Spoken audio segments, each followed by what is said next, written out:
Então, como eu estava falando, é um prazer estar aqui, agradeço o convite da Stratner. A gente trabalha com o Focal One, que foi a primeira máquina no Brasil lá no Hospital Brigadeiro. É lógico que no Hospital do SUS isso tem uma série de desafios aí, mas a gente conseguiu, até o presente momento, tratar um número razoável de pacientes, bastante bom, e esperamos que isso ainda aumente bastante. Vamos falar um pouquinho sobre o HIFU e como que... Eu gosto sempre de começar com uma historinha, né? Então, isso aqui são os meus conflitos de interesse. Especificamente sobre o HIFU, eu fui proctor do Focal One já, então isso aqui talvez tenha algum impacto. Mas eu gosto sempre de falar sobre um pouquinho, antes de falar sobre HIFU, tratamento, prostatectomia radical, robô, seja lá o que for, sobre um pouquinho da história natural do câncer de próstata, para que as pessoas entendam por que a gente chega no HIFU e no tratamento focal, né? Então, a primeira coisa que eu gosto de mostrar é esse slide aqui desse trabalho publicado há algum tempo, que nada mais é do que o segmento dos pacientes do trabalho escandinavo de prostatectomia radical versus watchful waiting, e que, na verdade, essa aqui é a coorte dos pacientes que não trataram, né, que foram só acompanhados, trataram somente quando desenvolveram metástases ou sintomas. E o mais interessante disso aqui é quando a gente começa a olhar a curva e o tempo de sobrevida desses pacientes que não foram tratados para câncer de próstata. Então, primeiro que esses pacientes eram tratados numa época que a doença era diagnosticada em um estágio avançado e sem a história do PSA. O PSA veio depois, né, da maioria desses pacientes, que esses pacientes entraram no estudo. E vejam só vocês que esses pacientes eles levam muito tempo para morrer. Eles começam a morrer mesmo a partir daqui de 18, quase 20 anos. Né? Aí sim começa a ter aumento de morte por câncer de próstata. E aí esse segmento aqui é um segmento de 30 anos, foram 30 anos, acabou já esse segmento dessa coorte, não segue mais, né? Foram 99% de óbitos já tinham no segmento, e eles mostraram que pra gente que o tempo médio do câncer de próstata para metástase e para o óbito levava quase 19 anos. E o risco de morte por câncer de próstata ele aumentava bastante em relação ao tempo, principalmente na comparação de 10 anos com 20 anos de segmento. Então, a partir dos 19, 20 anos de segmento é que aumenta bastante esse risco de óbito por câncer de próstata, mostrando que é uma doença de evolução lenta, né, e que só vai ter impacto mesmo na mortalidade quando a gente começa a ver pacientes com sobrevida mais longa, que foram tratados e que estão seguindo há mais tempo. Tem outros dados interessantes nessa corte aqui que eu não coloquei, mas, por exemplo, pacientes com doença mais indolente, né, Gleason 6, Gleason 7, praticamente não morreram de câncer de próstata. Quem foi morrer, na verdade, foram pacientes mais jovens e com doenças mais agressivas.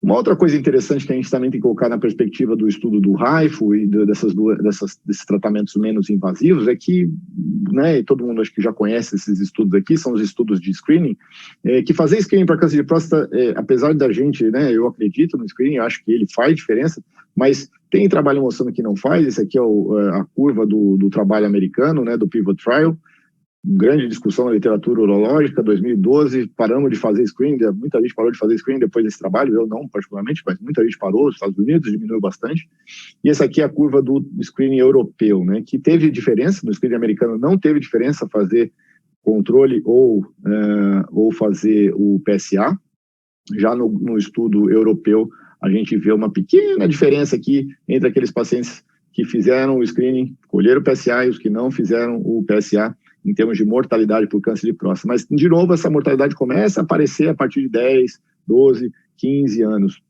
de segmento, né? Mostrando que, de novo, é uma doença que é lenta, uma doença que tem um benefício fazer screening, mas é pequeno também. Enfim, novamente, uma questão de indolência da doença do câncer de próstata.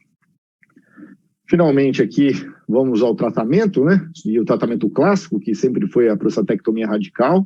A gente tem os 3 trabalhos aqui da literatura publicados com prostatectomia radical versus acompanhamento, seja versus watchful waiting, versus observação ou monitoramento ativo, né, que foi esse PROTECT Study. E nenhum dos 3 tivemos grandes discussões, mas basicamente o primeiro mostrou um benefício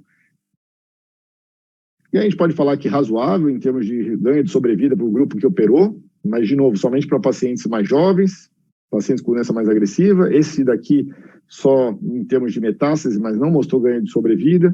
novamente também para pacientes com doença mais indolente, é pior ainda esse resultado da cirurgia, e esse então, em 10 anos, né, um tempo curto talvez de observação, de segmento, não mostrou diferença entre os 3 tratamentos, uma diferença em metástases, em sobrevida livre de metástase, favorável à cirurgia e radioterapia, mas novamente também nos pacientes com doença mais agressiva. Então, de novo, tratamento de doença do câncer de próstata, doença indolente, puxa, é discutível. O screening é discutível. Os tratamentos, né? E aqui eu vou mostrar aquele Protect Trial, né? O resultado do tratamento em termos de efeitos colaterais. Novamente, são cirurgia, radioterapia, que promovem algumas alterações na qualidade de vida do nosso paciente, né? Então, aqui em vermelho, a gente consegue ver bem aqui a curva da cirurgia. Em amarelo, a radioterapia. E em azul, o pessoal que não fez absolutamente nada, que só acompanhou. Então, nesses 2 quadros de cima, a gente vê a incontinência. Você vê que o vermelho, a prostaté, vai pior do que os outros as outras 2 formas de tratamento. Então, em termos de incontinência, não há dúvida nenhuma que a cirurgia leva uma boa desvantagem. Por outro lado, quando a gente pensa em noctúria, obstrução, né, a cirurgia melhora a qualidade de vida, e a radioterapia e o acompanhamento ativo, ou seja, naqueles pacientes que não trataram a próstata, isso daqui piora ao longo do tempo e os pacientes têm pior resultado em termos de qualidade de vida e noctúria do que os pacientes da cirurgia. De forma que todas as formas de tratamento, e às vezes até não fazer nada, tem algum impacto na qualidade de vida desses pacientes e a gente tem que levar isso em consideração. Então, é uma cirurgia, é um procedimento que a redução da mortalidade é discreta ou né, tem que ser, não é absoluta, né? Você fez a cirurgia, curou, não fez, vai morrer. A cirurgia tem seus problemas. Então, tudo isso tem que ser colocado dentro da perspectiva de tratamento do paciente com câncer de próstata, lembrando que é uma doença de evolução muito lenta e que talvez para um paciente mais idoso tenha um menor impacto nesses quesitos. Isso tudo em 2012 levou esse grupo de americano, US Prevention Service Task Force, que é são um grupo de basicamente epidemiologistas e clínicos, né, a recomendarem contra o screening de próstata, né? Isso foi uma grande discussão no mundo, nos Estados Unidos principalmente, ó, veja aqui, capa do US Today, Washington Post, saiu na televisão, e com isso houve uma boa diminuição dos pacientes que foram submetidos a screening de câncer de próstata. Depois teve uma grande discussão, aumentou um pouco a mortalidade, maior chance de pacientes aparecendo com doença mais avançada, como era no passado, mas enfim, tudo isso baseado naquilo que a gente conversou, quer dizer, doença indolente, o screening é discutível, a cirurgia é mórbida, não cura todo mundo, enfim. E aí aparece ainda o pessoal aí que faz epidemiologia e clínica médica para falar contra o screening. E aí começamos a estudar um pouco melhor, nós urologistas começamos a, né, sentamos, paramos, pensamos, falamos, realmente o que a gente está fazendo talvez não seja melhor para os nossos pacientes. Né, isso aqui é só um segmento do trabalho europeu de screening, já com 16 anos de segmento, mostrando que a curva começa a aumentar ainda mais, separar mais ainda, né, entre o grupo que fez o PSA e o grupo que não fez PSA em termos de mortalidade, e mostrando também que o número necessário para fazer um screening e salvar uma vida cai, o número necessário para diagnóstico de câncer de próstata também cai para salvar uma vida, então mostrando que talvez esse screening, com o passar do tempo, então para os pacientes mais jovens, para pacientes que têm uma boa perspectiva de vida, uma boa expectativa de vida ainda, ele vale a pena. Então já começamos a ver aqui que tem alguns pacientes que se beneficiam do screening. Uma outra coisa que a gente aprendeu foi que não é importante, quer dizer, a gente não deve tratar todo mundo, os pacientes de baixo risco eles devem ser apenas seguidos, e isso é seguro, né? Então a gente tem aqui, só para ilustrar, tem diversas publicações da literatura hoje, mas essa aqui é a coorte canadense do CLOTS, em que ele mostra mais de 10 anos de segmento dos pacientes com câncer de próstata de baixo risco e até risco intermediário, e mostrando que em 10 anos, mais de 99% de sobrevida câncer específica, e isso daqui ainda se mantém, né, quando você segue até por um pouco mais de tempo. Quando você pega aqui, exclui os riscos intermediários que ele colocou lá, Gleason 7, 3+4, isso aqui ainda sobe mais. Mostrando que a gente aprendeu que fazer o screening naqueles pacientes mais jovens é legal, vale a pena, E nos pacientes que, na verdade, não têm uma doença tão grave, talvez não valha a pena fazer nada, afinal de contas o tratamento é mórbido e elas não vão morrer de câncer de próstata, como a gente viu aqui com o Clóvis. E isso daqui não é uma coisa absoluta, né? A gente tem aqui eu coloquei esse outro gráfico aqui só para mostrar que esse PRIAS aqui é um grupo internacional que estuda acompanhamento ativo em câncer de próstata, e que, infelizmente, uma porcentagem razoável dos pacientes, que esse marrom, laranja aqui, ela vai caindo, ou vai aumentando o risco de fazer algum tipo de procedimento, né, ao longo do tempo. Seja por diversos motivos, ou porque teve uma piora do Gleason, porque o paciente não aguentou, porque teve a piora do PSA, enfim. Mas esses pacientes são tratados. Embora tratados tardiamente, a chance de morrer de câncer de próstata continua baixa. Então, isso daqui mostra para a gente que fazer segmento ativo é uma coisa que vale a pena, né, que você mantém, mas que também, por outro lado, esses pacientes vão precisar de tratamento. A Stracher pode dizer até melhor para a gente, né? Surgiu, do ponto de vista de técnica cirúrgica, né, além das recomendações lá da preservação do nervo, né, com o Dr. Walsh, que já são um pouco mais antigas, mas veio aí talvez para melhorar ainda mais essa preservação, facilitar, favorecer isso daí, o aparecimento do robô, que obviamente, eu não tenho dúvida nenhuma que aqueles que têm a oportunidade de utilizar essa plataforma têm uma experiência muito boa em termos de resultados oncológicos e em termos de resultados funcionais, né? Permite aí uma visualização melhor, os movimentos, a capacidade de você fazer, né, a dissecção ali da artéria, do nervo, e poder preservar com os resultados mais funcionais melhores. Não tenho dúvida nenhuma que tem algum impacto também nos nossos pacientes. E isso soma também, né? Isso daí vem somar junto com todas aquelas outras questões para que a gente tenha resultados e trate melhor nos pacientes. Então, a gente está fazendo screening em quem precisa, tratando somente quem precisa, tratando melhor quem precisa, né? E aí, aqui, a gente ainda está fazendo diagnósticos de forma melhor, mais precisa, né? Um outro ponto importante aqui, talvez, isso aqui eu coloquei depois, mas deveria talvez vir antes, né? A gente está fazendo diagnósticos mais precisos, né? Com o advento aí, com a evolução da ressonância, né? Que a gente consegue ver, né? Aqui é só a descrição do PIRAS, né? Que acho que a maioria de vocês conhece, que mostra aqui lesões da próstata. Aqui é uma próstata normal, aqui é o T2, né? Uma próstata normal, uma próstata com PIRADS 2, ou seja, quase nada de alterado. Aqui já um PIRADS 3, com uma área de hipossinal em T2 aqui, mas sem grandes alterações na difusão. Aqui sim, um PIRADS 4 com uma área bastante de hipossinal aqui na zona anterior e brilhando bastante na difusão e no mapa ADC aqui bastante escura, né? E aqui o PIRADS 5, que na verdade é a mesma coisa que o 4, só que com um tamanho maior ou estendendo para a cápsula, né? Aqui está invertida, né? Claramente eles inverteram a imagem, mas é o PIRADS 5 aqui e na difusão uma área bem evidente aqui.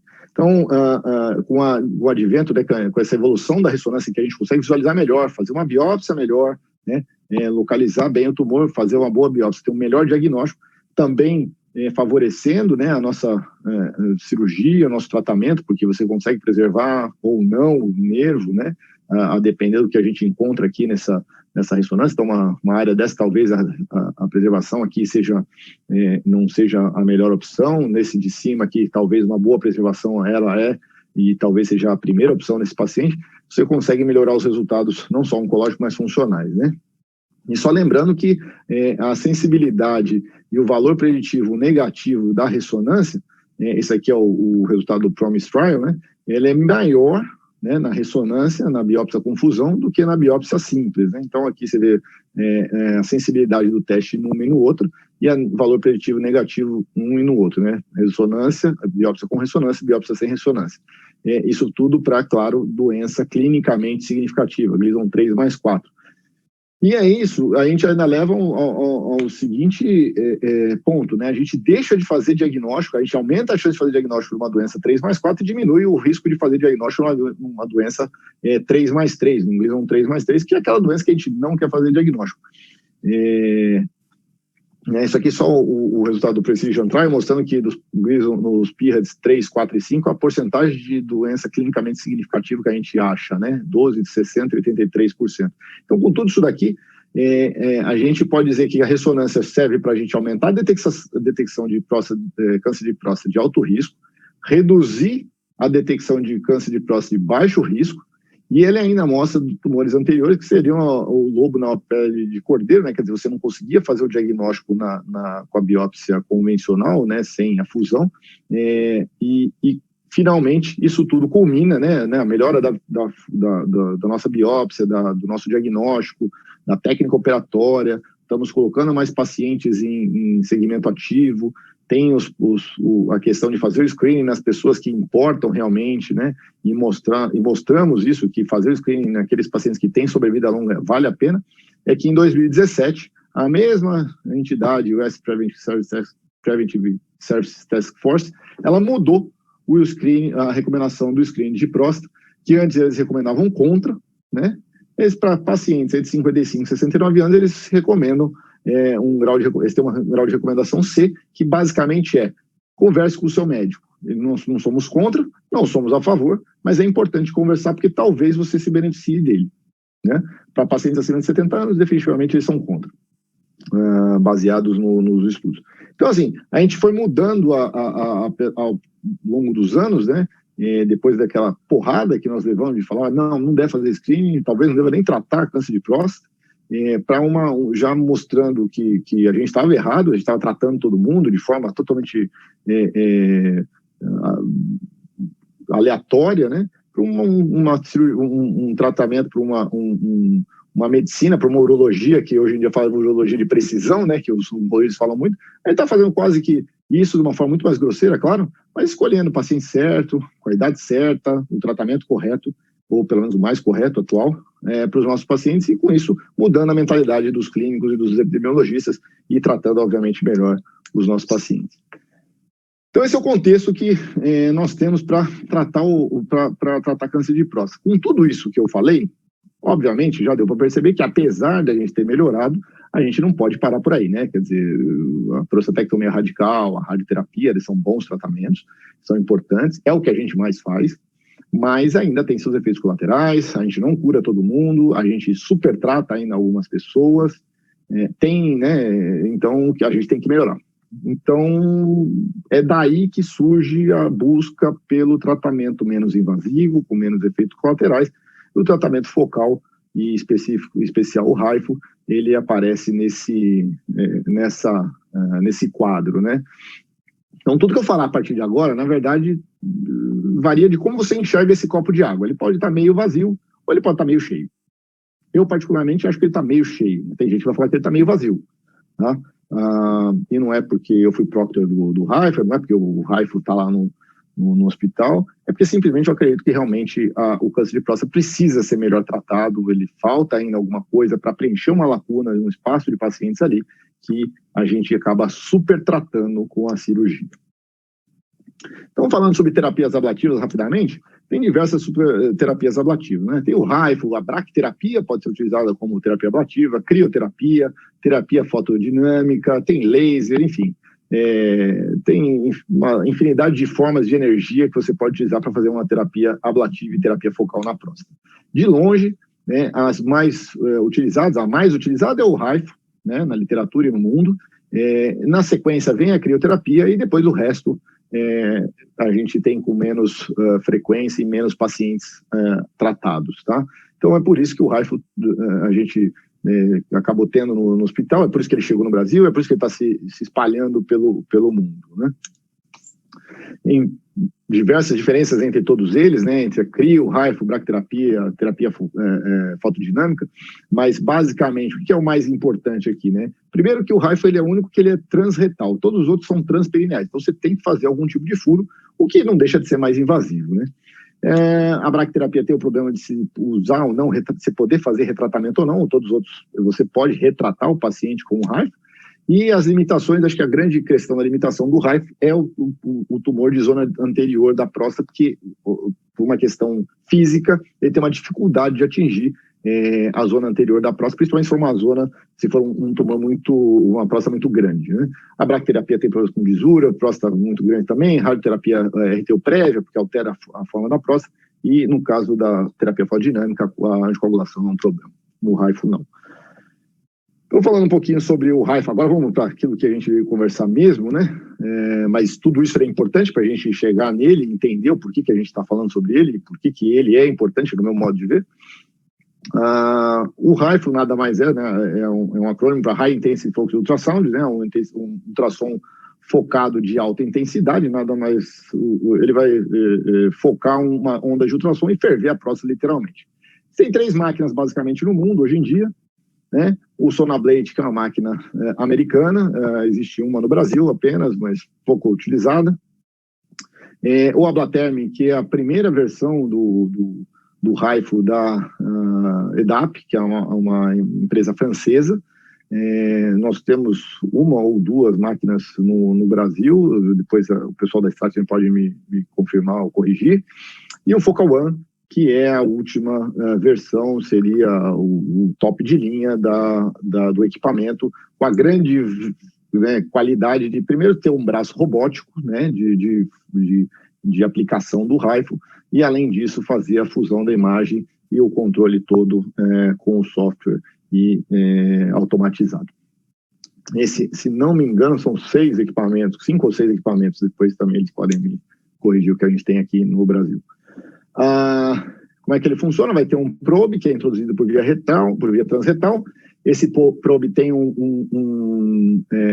uma área que ele vai ter uma zona que emite as ondas de ultrassom, que vão convergir para um ponto focal, e também tem um probe de ultrassom comum, que é um ultrassom de imagem que não é de alta intensidade, e que faz a imagem ao mesmo tempo que você está tratando a próstata. Ele emite um ultrassom de alta frequência, ele acaba gerando um ponto focal, que é mais ou menos o tamanho de um grão de arroz, para falar em português, claro, né? Ele tem mais ou menos 0,9, se não me engano, por 12 milímetros, e ele chega a 96 graus Celsius, esse ponto focal. Ele ferve a próstata, né? Ele tem, então, um efeito térmico, com necrose de coagulação, um efeito mecânico, que gera bolhas e microbolhas, então tem um colapso ali daquele tecido, e isso você consegue, então, matar as células daquela região. E com o software que remonta, né, que faz a imagem da próstata, e você consegue delimitar a área de tratamento, você consegue fazer uma terapia de glândula toda ou uma terapia focal e poupar tecido vizinho, se você assim desejar. Isso daqui é uma coisa bastante interessante, porque o tratamento com o HIFU parece que, apesar de não ter publicação na literatura, mas a gente está vendo lá no hospital que depende um pouco também da mão do cirurgião. Bom, existem diversas indicações para você fazer terapia de tratamento com HIFU, né? Mas basicamente você pode fazer a primeira linha de tratamento de câncer de próstata com ele, você pode fazer salvamento pós um primeiro tratamento com HIFU, você pode fazer um tratamento pós-recidiva de radioterapia nesse paciente, isso tem bastante coisa na literatura.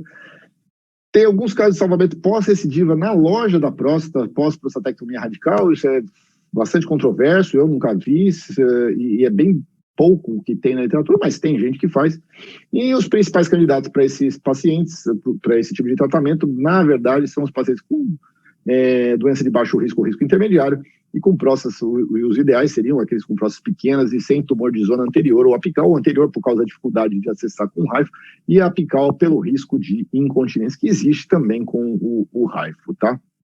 Então isso aqui é só uma imagem, porque é uma publicação do Montsouris, que é um hospital francês que tem uma publicação grande aí de pacientes com HIFU, e o que eles acham que como que eles acham que deve ser tratado o paciente de acordo com a zona do tumor e fazer um tratamento focal, né? A terapia à la carte, que eles chamam, né? Isso é uma opinião deles, não reflete necessariamente a opinião de todos nós.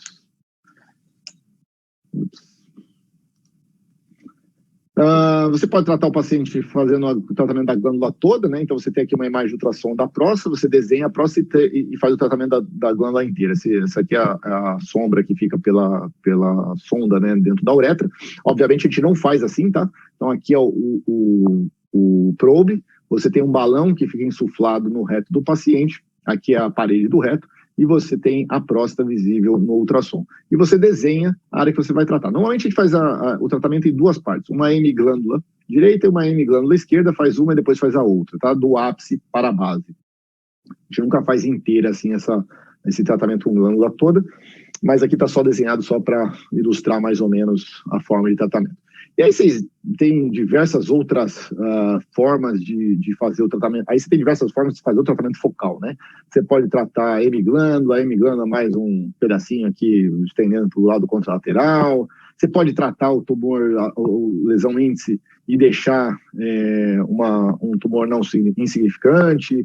Enfim, aí existem diversas opções que fica a critério do cirurgião em conversa com o seu paciente para tratamento da próstata. Todas elas são consideradas focais e a gente não tem ainda uma padronização no mundo, pelo menos, do que é focal, o que é glândula toda tem, mas o que é focal, ultrafocal, hemiglândula, enfim, qualquer coisa que não seja glândula toda hoje em dia é considerado focal. Vou falar rapidamente sobre glândula toda, né, o tratamento da glândula toda, porque afinal de contas o HIFU ele ainda pode ser utilizado para isso e no final das contas foi o que começou e tem bastante resultado e alguns resultados interessantes. Então, basicamente, eu vou pegar aqui os trabalhos principais para apresentar para vocês e os resultados desses trabalhos. O primeiro trabalho que eu queria conversar, de glândula toda, são dois, basicamente, tá? É do Dr. Cruzet, o francês, ele tem 1.000 pacientes publicados, né? Com um segmento aí médio de 6,7 anos, quase 7 anos, mas com um segmento máximo aí de 17 anos já. Então, ele tem um segmento que não é longo, não é o que a gente gosta em câncer de próstata, mas já não é também um segmento tão curto assim, né? E ele tem aqui de interessante que eu gostaria de mostrar para vocês e apontar, é que a gente tem aqui de pacientes tratados, a maior parte deles de pacientes de risco intermediário e alto risco. Então, não são pacientes de tumor bonzinho, não, são pacientes que têm doença que precisavam ser tratados. Então, quando esses pacientes foram tratados, eles tinham doenças mais graves, né? 1.000 pacientes, um número bastante grande, o segmento aí, como eu falei, médio para longo, e vejam só a sobrevida livre de retratamento em 8 anos, né, de acordo com os grupos de risco, 68%, 53% e 38%. E a sobrevida livre de metástase, câncer específico e sobrevida global em 10 anos, 94%, 97% e 80% respectivamente. Se a gente for levar em consideração que esses pacientes aqui não tinham tumores tão bonzinhos assim, são resultados bastante razoáveis, né? A gente não pode desprezar completamente. Claro, falar, poxa, 68%, 53%, 38% de retratamento, quer dizer, livre de retratamento, não são números de prostatectomia radical, não são números de radioterapia, talvez não sejam, né? Porém, né, nós temos que lembrar que é um tratamento que a gente faz com anestesia, faz com anestesia geral ou RAC, o paciente vai embora no mesmo dia, não tem nenhuma incisão, ele trabalha no dia seguinte, eventualmente fica com uma sonda, né, se não fizer RTU, se fizer RTU pode tirar até a sonda no dia seguinte, enfim, então, eu não sei, é aquela questão do copo, né, tá meio cheio, tá meio vazio, enfim.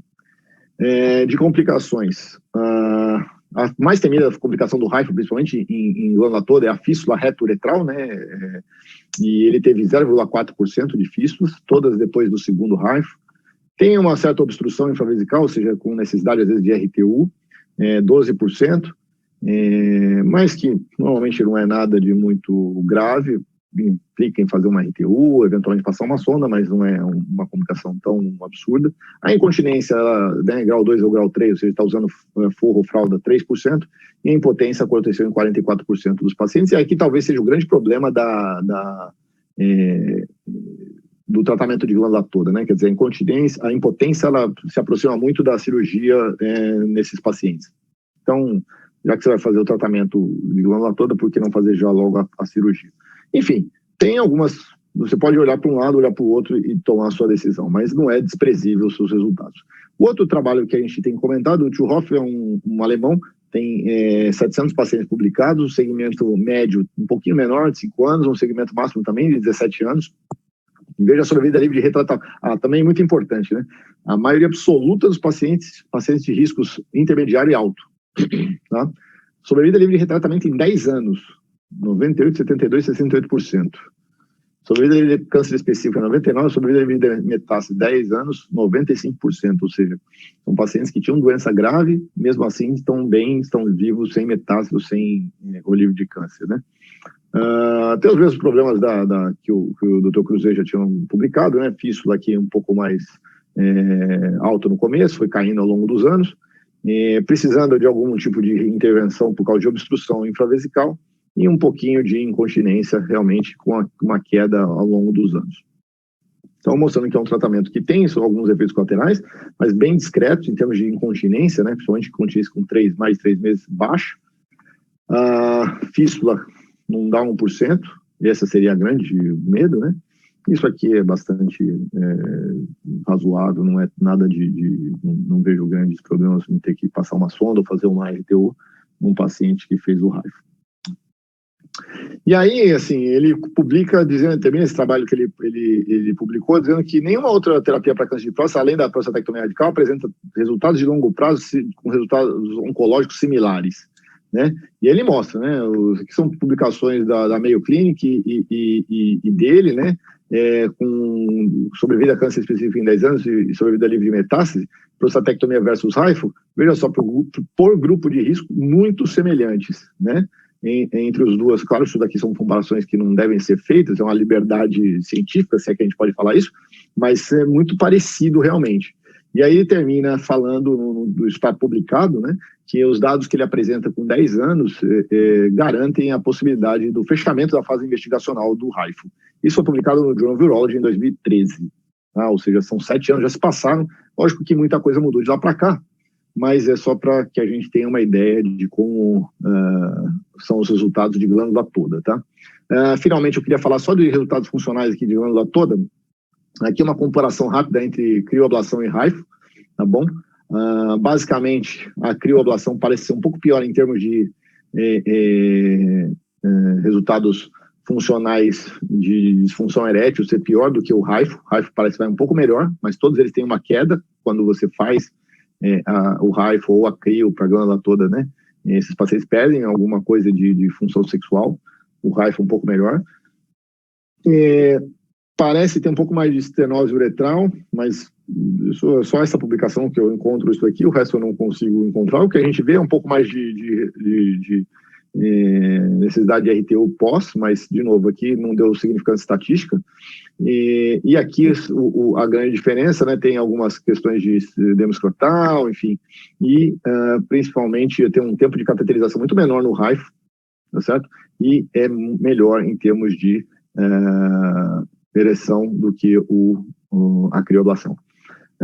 Finalmente, só lembrando que a cirurgia, né, esse aqui é um outro trabalho, é o Pivot Trial, mas o Protect Trial, de uma outra forma de ver os dados, né, e com relação à cirurgia o monitoramento ativo e a radioterapia, em termos de ereção, a cirurgia perde para os outros dois, em termos de PED, também a gente perde para as outras duas. Só mostrando aqui também uma coisa interessante, que a radioterapia também perde, né? Tá? Então é importante notar que a radioterapia, e mesmo o acompanhamento, vai perdendo ao longo dos anos. Então, em 5 anos, a gente perde, mas o final aqui, essas curvas se aproximam bastante. Então, mostrando que ao longo do tempo as pessoas vão perder, os homens acabam perdendo mesmo, por causa da idade, envelhecimento e doenças que eles acabam tendo. Bom, falando rapidamente aqui sobre o salvamento pós-radioterapia, isso existe, né?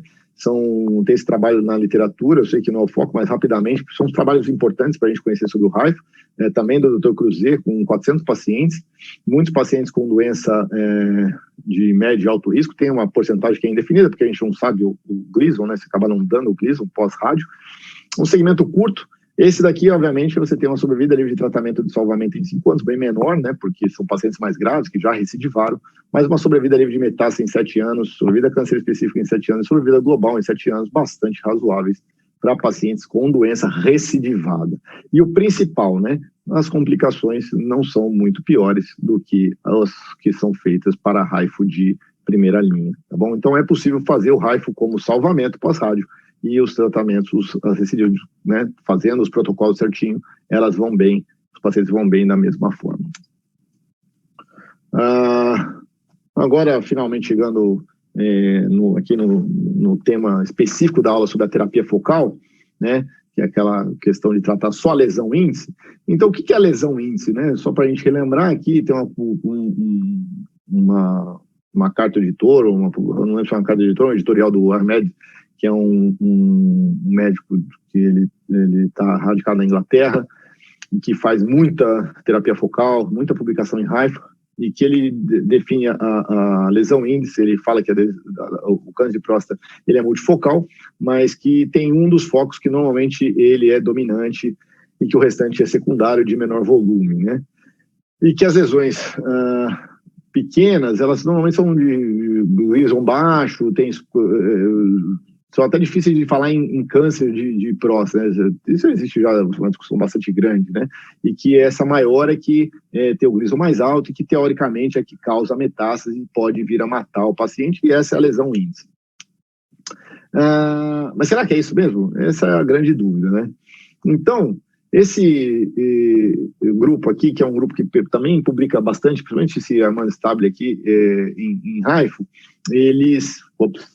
eles publicaram numa comparação entre o Gleason da área da biópsia randômica em relação ao Gleason da área da lesão índice.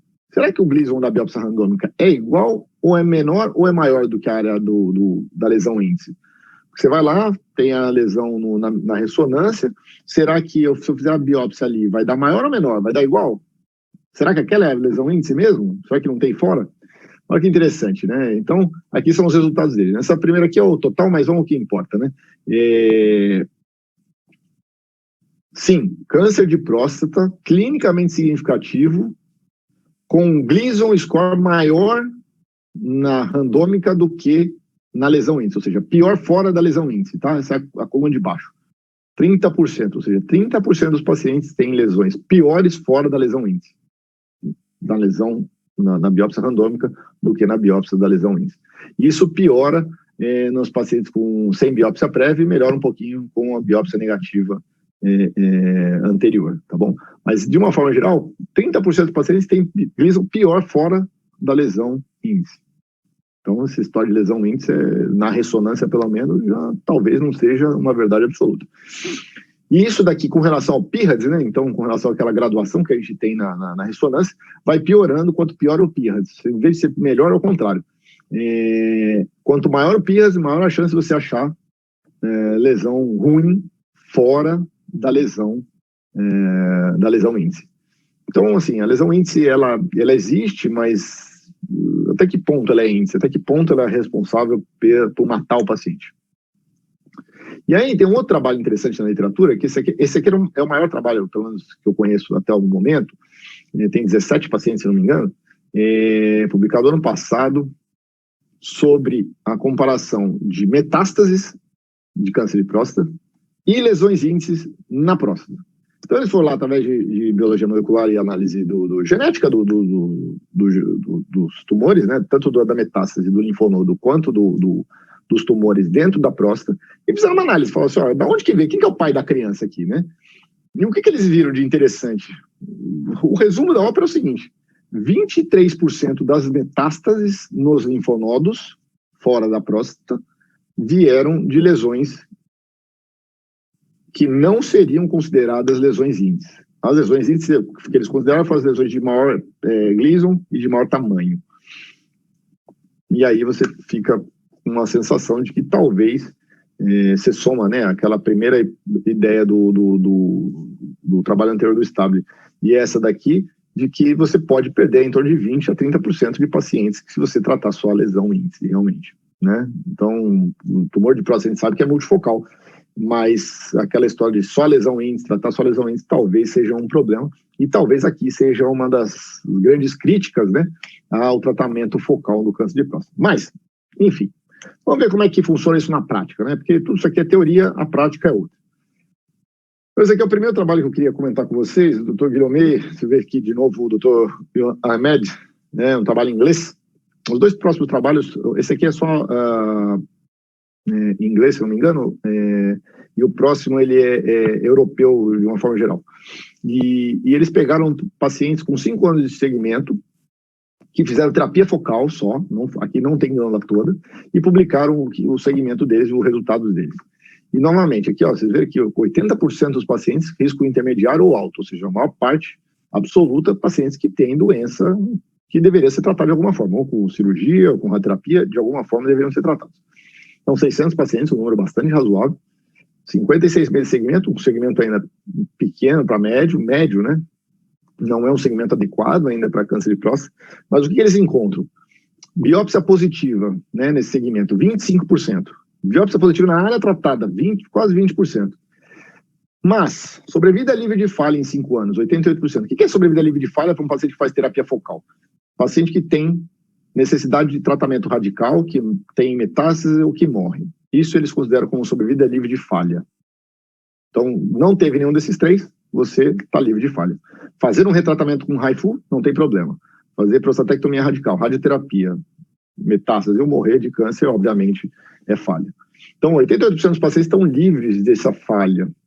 Agora, sobrevida livre de metástase em 5 anos, 98%, ó, lembra, tem quase 30%, tem 30% de pacientes com doença de alto risco, né?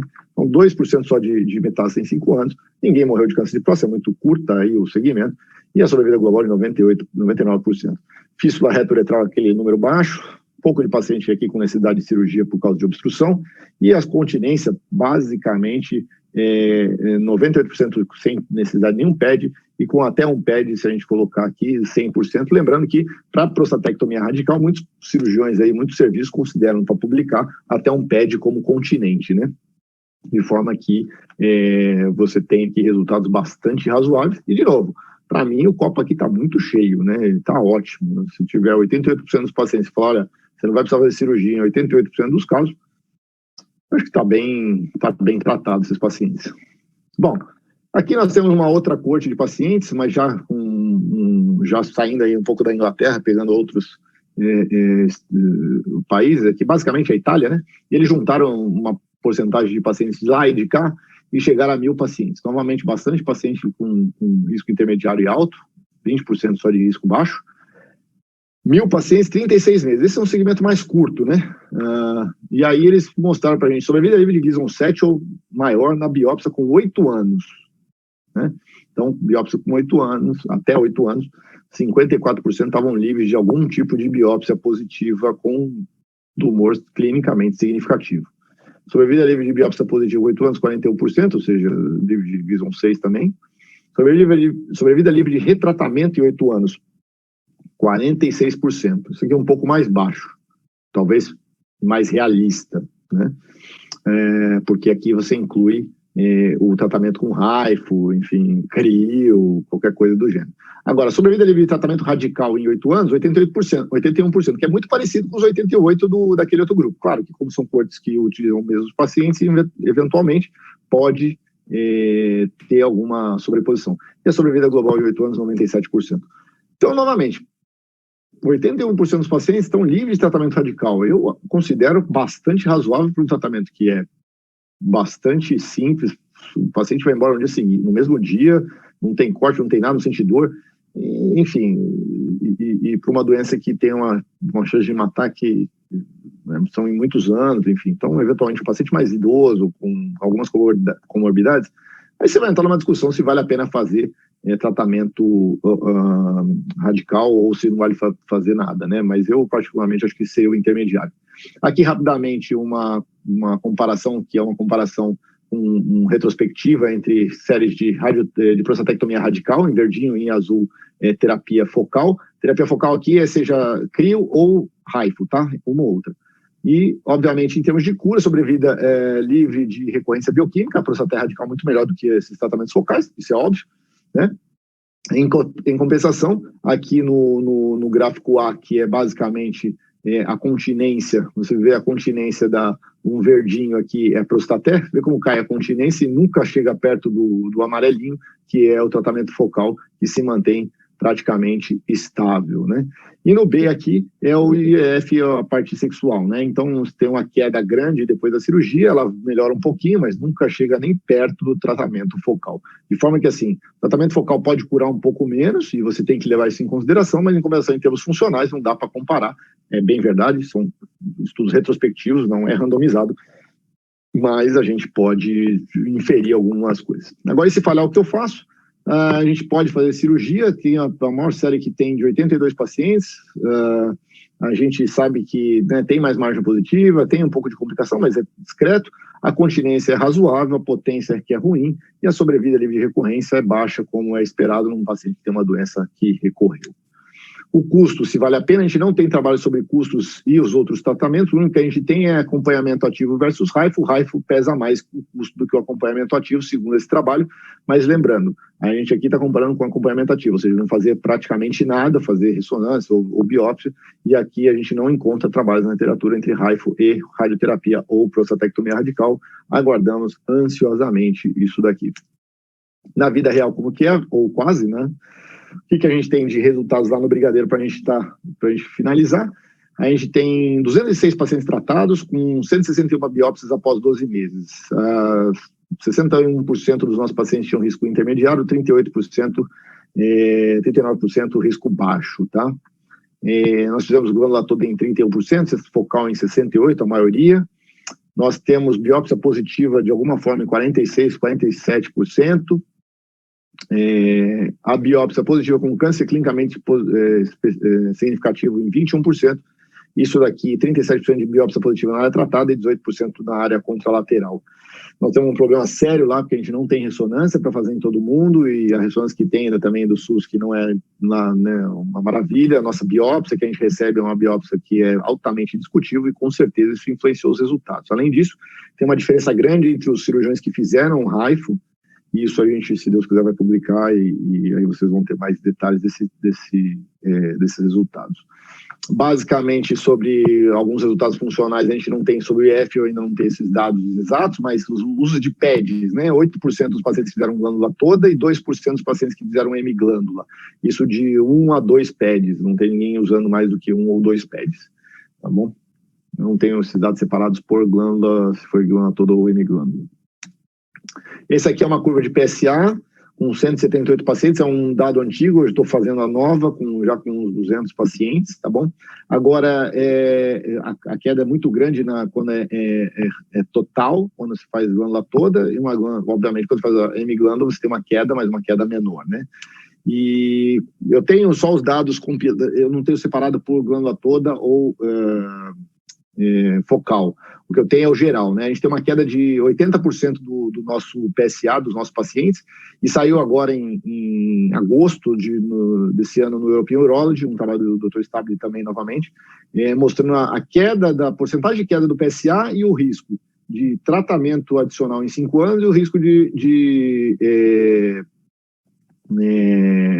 na verdade, eu acabei colocando acho que as duas curvas aqui, né? Eu errei. Era risco de tratamento adicional, qualquer tratamento adicional, e o outro era o risco de tratamento radical. Eu peço desculpas aqui, na hora de montar eu montei errado. Mas, enfim, o risco de tratamento adicional fica em torno de quase 40% aqui no nosso grupo de pacientes, em 5 anos, e a outra curva que eu acabei montando errado, infelizmente eu peço desculpas, ela estaria um pouquinho mais embaixo, tratamento radical com 80% de queda, daria aproximadamente tratamento radical em 20% dos pacientes em 5 anos. Mostrando que os nossos resultados não são, apesar das nossas dificuldades lá no Hospital Brigadeiro, ainda são bastante razoáveis se a gente comparar a nossa dificuldade com os outros serviços. De forma que, como mensagens finais, né, há uma transição de tratamento entre glândula toda para ablação focal, tá bom? Isso é claro na literatura e no mundo. A ressonância multiparamétrica ela é fundamental na seleção e segmento desses pacientes. A redução o RAIFO tem um menor impacto na qualidade de vida, né, com continência urinária entre 1% e 10%, e disfunção erétil de 0 a 50%, se você faz focal, se você faz glândula toda. Os resultados oncológicos a médio prazo, você tem até 60% quase de biópsias positivas, mas, de novo, são biópsias de câncer clinicamente não significante, você tratou 40%, 50% dos pacientes e evitou cirurgia em metade. Se for em mim que me oferecerem 50% de chance de não precisar fazer prostatectomia radical ou radioterapia, eu juro que eu vou considerar. Não impede terapia de resgate se for necessário. O que a gente precisa fazer é melhorar os métodos de imagem, o controle e o diagnóstico de recidiva pós-RAIFO. Precisamos reduzir o custo, isso sem dúvida nenhuma, ele ainda é um tratamento caro. Precisa aumentar um pouquinho essa eficácia, né? E isso talvez a gente vá discutir alguma coisa aí em termos de, não só de máquina, mas até de treinamento dos cirurgiões. E, obviamente, precisamos de estudos com melhor nível de evidência em longo prazo. De forma que, assim, tem espaço o RAIFO? Ele tem sim. A prostatectomia e a radioterapia, elas causam morbidades importantes e uma doença de evolução lenta e com um prognóstico, por vezes, incerto. Portanto, ele tem espaço. Se é para todos, definitivamente não. Os pacientes de baixo risco ou risco intermediário com doença unilateral e que não desejam cirurgia ou radioterapia e nem active surveillance nos baixos riscos, talvez se beneficie, mas os demais, particularmente de alto risco, eu não acredito. E para a terapia focal, que é a grande discussão até do momento, né? Sim, eu acredito, porque se nós evitarmos o tratamento radical em 50% dos pacientes, de novo, em mim, talvez ganhe um paciente. Obviamente, a gente precisa evoluir bastante para que isso seja melhor aceito, talvez, na comunidade científica. Eu agradeço a atenção de todos, espero que eu tenha sido claro e direto e tenha resolvido algumas das dúvidas de vocês. Bom, muito obrigado, estou aberto às perguntas. Obrigado, Thalita. Obrigada, Dr. Cláudio, foi ótima a sua apresentação. Temos aqui algumas perguntas, tem as perguntas que recebemos. Uma delas, parabenizando de novo a sua apresentação e perguntando se pela sua experiência com seus pacientes, tem alguma média ou algum número estimativo de porcentagem desses pacientes que precisam fazer RTU, se existe esse número. Então, a RTU é assim, o que a gente tem de dado é o seguinte, primeiro, próstatas grandes e HIFU, elas não combinam muito bem, por vários motivos. Primeiro, porque obstruem mais, né? E tem mais problemas no pós-operatório, pós-HIFU. A gente vai publicar isso, se Deus quiser. Todos os pacientes que tiveram obstrução, que tiveram necessidade de repassar sonda, o SLOD, né, que é o descolamento, a descamação da próstata que acontece, com necessidade de sondagem, ou mesmo RTU no pós-operatório, foram pacientes que não fizeram RTU no nosso serviço. Todos aqueles que fizeram RTU, na última vez que a gente tinha olhado, nenhum paciente teve esse tipo de complicação. Então, a RTU serve para evitar essas complicações. Além disso, o HIFU, ele demora muito em próstatas grandes, e isso talvez tenha algum impacto na questão do reto, e você ter mais risco, enfim. De forma que se você tiver uma próstata menor, que você vai queimar menos ali aquela região, talvez isso favoreça, né? Eu não tenho um número de quantos pacientes a gente precisa fazer. No nosso serviço, a gente fez em torno de 40% dos pacientes. Tá? Esse número aumenta se você vai fazer glândula toda, diminui se você vai fazer hemiglândula. Aí, mas assim, depende, né, do tamanho da próstata, principalmente. Até 30 gramas para glândula toda, ok. Até 40, 50 para hemiglândula, dá para fazer também, sem fazer RTU. Legal, obrigada. Uma outra pergunta aqui, também de novo, parabenizando a nossa apresentação. Obrigado. E se na sua experiência com HIFU, os seus pacientes, né, que o doutor acompanha, qual a percepção de resposta do tratamento, a eficácia dele? Claro que tem um ou outro paciente que eu não coloquei aqui, porque a gente vai publicar e é difícil falar em complicações quando você não tem isso tudo tabelado, senão você só fica com as coisas ruins na cabeça, né? É o caso né, vai ficar vendo Covid e todo mundo morre, quando não é a verdade, né? Então, o HIFU, na verdade, tem complicações. Nós tivemos 2 fístulas de HIFU, e as 2 depois do 100º paciente. Ganhamos experiência, achava que estava tudo tranquilo, você ganha experiência, é o primeiro passo para fazer bobagem, né? Mas, enfim. Então, assim, um deles foi super bem, o paciente fizer uma prostatectomia radical, fechou uma fístula e está ótimo. Está continente, está curado, está feliz da vida. Mas, por exemplo, eu tenho um paciente, o outro ele sumiu, não sei, ele não quis operar, nós oferecemos a cirurgia, ele não quis operar, foi embora por problemas sociais e não voltou mais. Mas tem um paciente, por exemplo, que ele teve um problema de SLOD, obstrução, e não ficou legal. Então, esse paciente, se você conversar com ele, ele vai falar que ficou ruim. Mas, assim, na nossa conversa e nos números de qualidade de vida que a gente tem, né, normalmente os nossos pacientes, eles estão muito satisfeitos, mas muito mesmo. Assim, é absurdo. E mesmo os que recidivaram, que a gente tem ali um número razoável de pacientes que teve, até acima da literatura mundial, eles também estão super tranquilos, né? Eles foram orientados que era um tratamento que você arrisca, né, fazer um tratamento mais tranquilo, sabendo que você pode ter uma chance maior de recidiva. E eles estão super tranquilos, super satisfeitos, porque, né, eu tenho um paciente que eu fiz de um lado, aí fez a biópsia, deu do outro, a gente fez do outro lado, e zerou outro, repetiu a biópsia, já tem mais de 2 anos, repetiu do outro lado a biópsia, está negativo. Pô, se conversar com ele, ele vai falar para fazer HIFU em todo mundo, né? Então, assim, a maior parte dos pacientes está assim. Agora, se pegar os que complicaram, que são poucos, mas existem, eles vão, obviamente, talvez falar um pouco, não vão ser tão satisfeitos assim, né? Tem sempre os dois lados, né? Mas a maioria absoluta está bem satisfeita, está bem feliz, na verdade, com o tratamento. Muito bom. Uma outra também me pergunta aí, um pouquinho com a nossa situação que estamos enfrentando, né, hoje com o Conselho Federal de Medicina, sobre o parecer que saiu. A pergunta seria saber a sua opinião com respeito ao parecer e como é que ficam os trabalhos, né, com o procedimento de agora em diante. Bom, primeiro assim, no Hospital Brigadeiro, todos os pacientes que entraram, eles entraram num trial, né, numa pesquisa. Então, isso, a gente nunca se preocupou muito com isso, porque eles já entravam e assinavam um termo dizendo que eles iam participar de uma experiência. Era uma experiência, o trabalho experiência inicial com HIFU no Brasil. Então, eles já estavam orientados, sabiam que tinha risco, sabiam que era uma coisa nova, etc, etc e tal. Então, nós lá sempre estivemos muito tranquilos com relação a isso. Fora, né? Quer dizer, quando você vai para a medicina privada, que a gente não tem normalmente não tem esse objetivo, né? A minha opinião é assim, primeira coisa é que muita coisa é feita fora de bula, né? Off-label, que a gente chama, né? Então, assim, o HIFU realmente ele é um tratamento que não ele é novo. Como todo tratamento novo, ele precisa de comprovação científica para a gente ter certeza que ele funciona bem.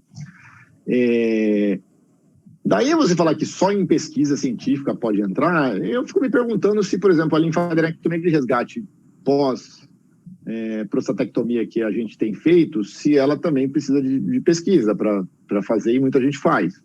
Eu fico me perguntando se o PET e PSMA se precisa de pesquisa para você fazer, porque isso muda a conduta e ninguém sabe o quanto que isso é útil ou não é útil. Você usar diversas drogas que a gente usa com off-label, né?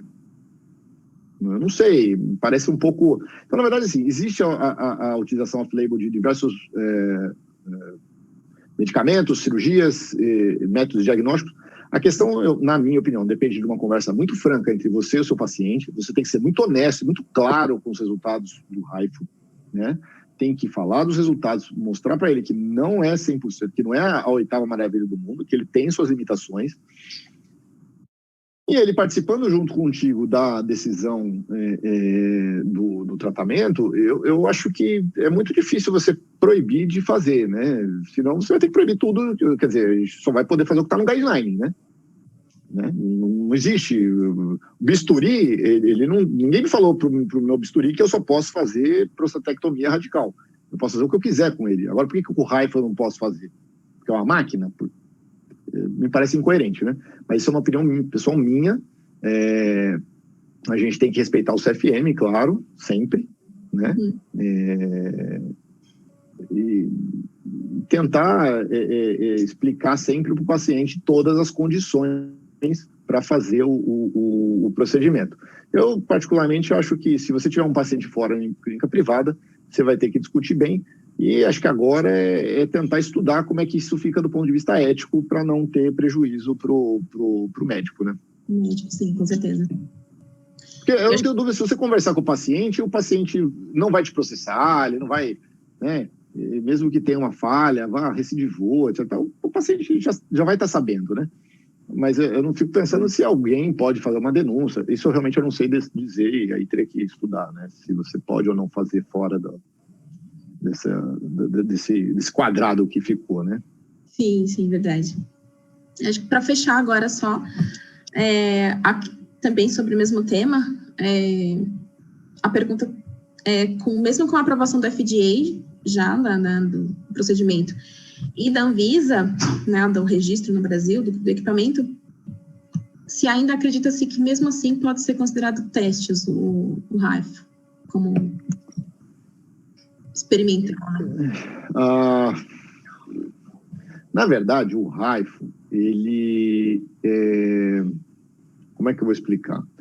Ele já é considerado, ele tem uma grande discussão na literatura urológica sobre a sua utilização de forma rotineira e restrita. E se você vai ler os guidelines europeus e americanos, eles falam que não deve ser feito fora de protocolos de pesquisa. O que eu não sei se na legislação americana e europeia, se isso impossibilita ou impede você de fazer ou não. Uhum. A minha sincera opinião, Thalita, eu vou ser sincero, talvez seja até uma conversa que pode se ter com a Stratio, é que não tem tanta máquina assim, né? Por que não, então, a gente faz um grupo multidisciplinar e oferece dentro de um protocolo de pesquisa para essas pessoas e vamos estudar isso daí e fazer a coisa. Agora, é difícil eu ir contra também falar, o CFM fala, os guidelines das sociedades, eles ainda são muito travados, principalmente para terapia focal, mais do que para terapia de glândula toda, tá? É difícil eu falar que eu acho que não deveria ser mais experimental. Eu acho que tem resultado suficiente para a gente poder falar que eles têm resultados e que a gente sabe que eles não são aquilo que não é a oitava maravilha do mundo. Se o paciente está ciente e deseja partir para isso, ok, é uma opção de cada um. Mas eu sou assim. E eu não posso responder por todos. Agora, se o pessoal acredita que ainda é experimental, eu acho que a solução é você tentar, de uma certa forma, fazer isso acontecer de uma forma dentro daquilo que a ética e o bom senso humano, né? Fazer, então, a pesquisa, vamos fazer, ué. E é por isso que eu acredito que no Brigadeiro que é o que a gente vai fazer, entendeu? Continuar estudando. Sim, é uma ótimo mesmo. Eu acho que conseguimos fechar por enquanto, né? Por aqui, aliás, cumprido o nosso horário. Mais uma vez, eu gostaria de agradecer aos doutorandos que aceitaram nosso convite e participar dessa história junto conosco. E muito obrigada pela apresentação novamente, ficou ótima. Obrigado, eu que agradeço. Obrigado, Stratio, a todos aí que apoiam a gente. Até mais. Tchau, tchau.